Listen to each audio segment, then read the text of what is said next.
Okay, so we've been talking about these little things called ions, which are atoms that have either a positive or a negative charge on them.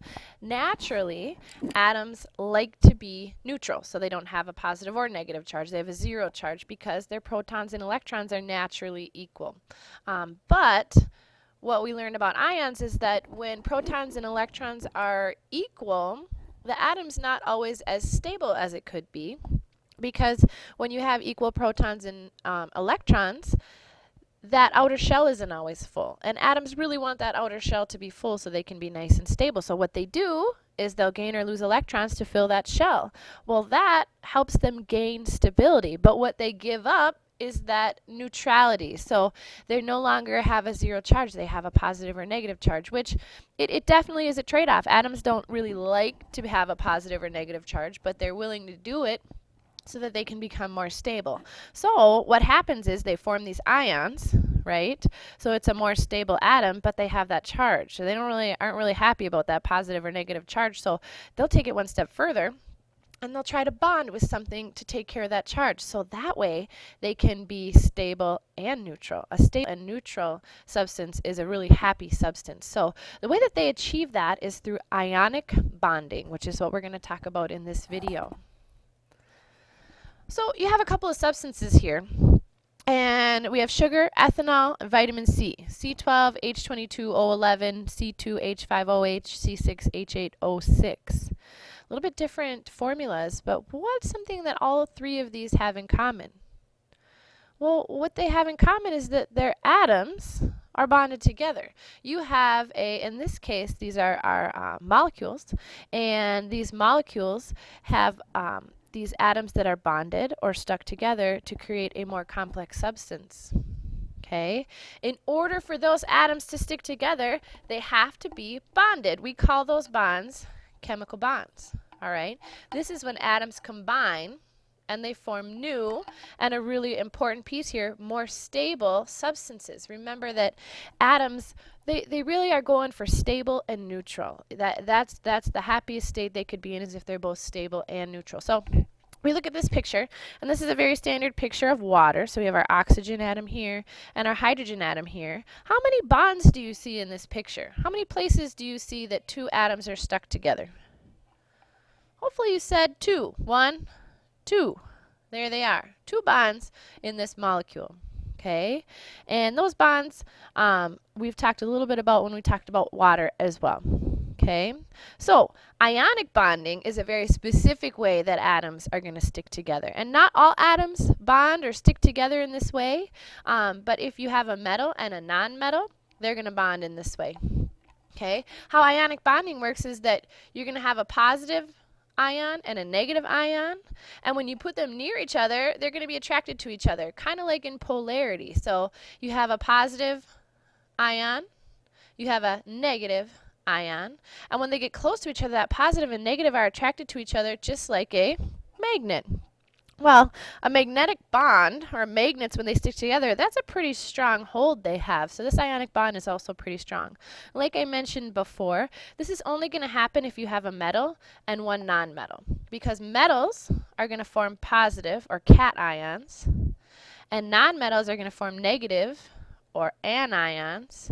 And the only way for this to work would be if you have one positive and one negative. Because if you have two positives, they're going to repel each other. They're not going to be attracted. If you have two negatives, they're going to repel. They're not going to be attracted. So you have to have one positive, one negative. In other words, one metal, one non-metal. Okay? So in your ion notes, we built sodium atom and we built a fluorine atom. We're going to do that again really quick. So if you look at the atomic number of sodium, it's 11, meaning we have 11 protons in the nucleus there. And naturally, like we said, atoms have equal numbers of protons and electrons. So sodium atom is going to have 11 electrons. That's what it looks like there, with one in the outer shell. Now let's build fluorine. Okay, fluorine has an atomic number of 9, so 9 protons. And it's also going to have 9 electrons. And there they all come. All right. All right, so are these atoms stable? Well, you ask yourself, do they have a full outer shell? Does sodium? Nope. Sodium has 1, and if this ring was full, it should have 8. Does fluorine have a full outer shell? Nope. So neither one is stable. And if you look at these, you can see that sodium wants to lose this little electron here. And fluorine has 7 electrons in its outer shell, so fluorine wants to gain an electron. So these two are looking at each other going, well, I want to lose one, and I want to gain one. Do you think maybe we could partner up on this and make both of us happy? And they say yes. So that's exactly what's going to happen is this sodium's like, all right, well, I want to lose it, and you want to gain it, so there you go. Now you can see that ring has nothing in it, so we can get rid of it. Sodium is stable, and fluorine is stable. However, both of these are ions now, right? Because this has 11 pluses and only 10 minuses. Sodium's going to have a +1 charge, okay? And we covered that in our ion. So if that charge piece is confusing, make sure you ask. Now, fluorine has 9 protons and 10 electrons. It has 1 extra electron, so it's going to have a -1 charge. Well, you can see here is your cation, and now here is your anion. Because this has a +1 charge and this has a -1 charge, now we got that magnetic attraction between them, and that's exactly what's going to happen. They're going to be attracted to each other, and that magnetic pull is going to make these two ions stick together. Okay? So once you have the two ions together, you have your +1 charge and your -1 charge. Those are going to neutralize, right? So now both of these atoms are stable, right? Because they have full outer shells. Plus, if they stick together, they're also neutral. And remember, as we said at the beginning, stable and neutral is the goal. So what's going to happen is these two will bond together, and we call that NAF. Okay, so a really good way for us to sort of model this is, I know it's kind of weird, but we're going to use squares instead of circles. Usually we draw atoms as circles, right? So sodium and fluorine, that's the example we just did. Okay, so I'm going to draw this box here, and you should too. This box represents 1 sodium ion, and sodium ions end up with a +1 charge, which we just walked through. So here's that 1 positive charge. Okay, fluorine atoms, okay, or ions, I'm sorry. Here's your fluorine ion.